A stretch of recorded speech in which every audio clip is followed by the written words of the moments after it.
The sky was blue, the sun shone bright, it reflected off the thick blanket of snow as we sloshed through muddy puddles. It was the 9th day on our trek. We were in the Himalayas. Today was the day. It was the hardest day. We were climbing up to 17,000 feet to get over the pass to our next camp. I was recovering from pneumonia in addition to struggling with my asthma. The higher we climbed, the worse it got. I gasped for air at every stop, using my inhaler a few too many times, but the air was too thin to catch my breath. I was surrounded by tall, magnificent mountains. Sheer slopes broke off in jagged white peaks, towering over me with immense power, making me feel infinitely small.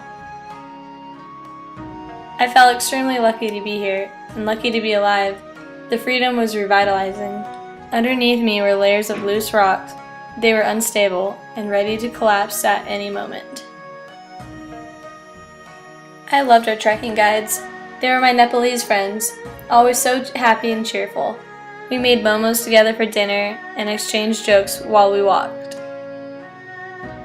I could breathe well again once we finally got to the top, but the view took my breath right back away.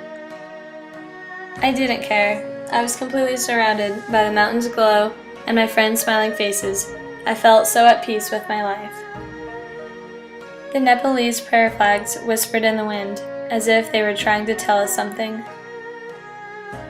We began our trek down the north face of the pass. We reached our next camp 2 hours later and received terrible news from the guides.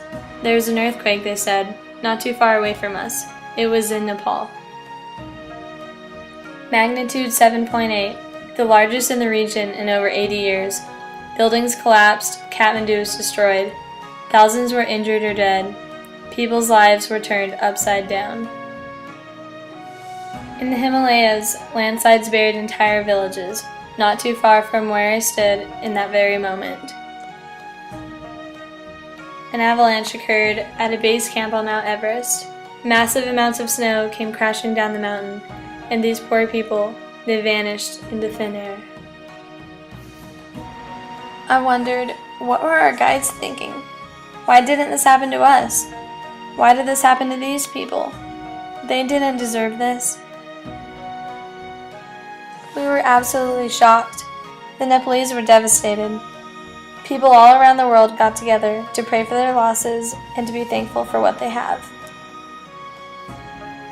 We continued the rest of the day in silence. That night I couldn't sleep at all, even though I was so exhausted.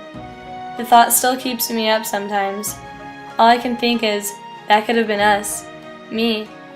I could have taken my last breath of that crisp, thin air.